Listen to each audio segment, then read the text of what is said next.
We're going to strike the root in this segment. I want to answer the question, why do so many people blame racism for the problems in their lives? Why do so many people blame racism for the problem in their lives? Let's strike the root. People feel all kinds of painful emotions. We all do. Envy, greed, bitterness, resentment, anxiety, regret. Oh, regret. I think that's one of the worst, regret. These are not external matters. These are internal sins, and people deal with them differently. Some people drink them away, for instance, right? There's lots of different coping mechanisms that people have, most of them very unhealthy. And one of the ways that people deal with these emotions is to blame other people for their problems and to call other people racists. You either call a person racist, or if you can't point to a person, you blame racist systems and call it systemic racism or racist institutions, structural racism, right? So I got an example for today. Scottie Pippen. Here's the backstory. Michael Jordan, best player in the NBA. Scottie Pippen was the number 2 guy on the Chicago Bulls when Jordan was on his prime. Right? So Scottie Pippen's there. He's always in Jordan's shadow. If there was no Michael Jordan, Scottie Pippen would have been the best player in the league. But he was always overlooked. So Jordan leaves and goes play baseball for a couple years. So this is Pippen's chance to shine. And he takes his team to the playoffs. So they're in the playoffs. They're playing the Knicks. They're down 2-0 in the series. It's the end of the game. There's 1.8 seconds left. And Phil Jackson, who's like arguably one of the greatest NBA coaches of all time, he's ready to draw up the play. And who's going to take the game-winning shot? Michael Jordan's not there anymore, so who's going to take it? Of course, it's Tony Kukoc. That's that guy. Phil Jackson drew up the play, and the game-winning shot was not Pippen. So Pippen, the captain, refuses to even play. He sits on the bench. Kukoc makes the shot. As you see, the series goes on. Pippen feels he was slighted by his coach. That was his chance to be the hero. Every other game-winning shot in his career went to Jordan. That was his chance to shine, and the coach drew up the play for the white guy.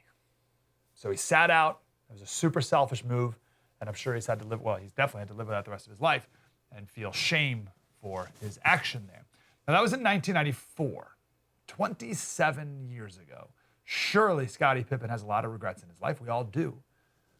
And I think we can all at least begin to sort of imagine how difficult it may be to be in Jordan's shadow his entire life, right? And you're also plagued with what my life could have been if I got center stage. He also has a lot of bitterness because if you watch the Jordan documentary, he got paid a fraction of what Jordan certainly did, but also of what he could have made.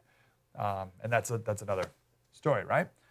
And when you're a pro athlete, your entire identity is on your fame and your status and your achievement. That is a toxic place to be. And he's been there his entire life. And even though he's retired, he's still living there. So that's the context. There's one more piece of context, but I'll share it after this clip here. This is Scottie Pippen yesterday on the Dan Patrick Show. If you knew that Scottie Pippen had been with the Bulls from '87, battled through the Pistons and every other team that we had to get to those 3 championships, wouldn't you give Scottie Pippen one opportunity to get a last-second shot without Michael Jordan? Like 1 year without Michael Jordan. Can I get one shot? Like, I'm doing all the dirty work. But all of that I understand from the basketball standpoint. But when you say a racial move, well, why would Tony, who was a rookie, get the last second shot and you put me out of bounds? That's what I mean, racial. Like, that was Scottie Pippen's team. But Scottie Phil Pippen then was but, on pace to be an MVP that year, right? Yeah.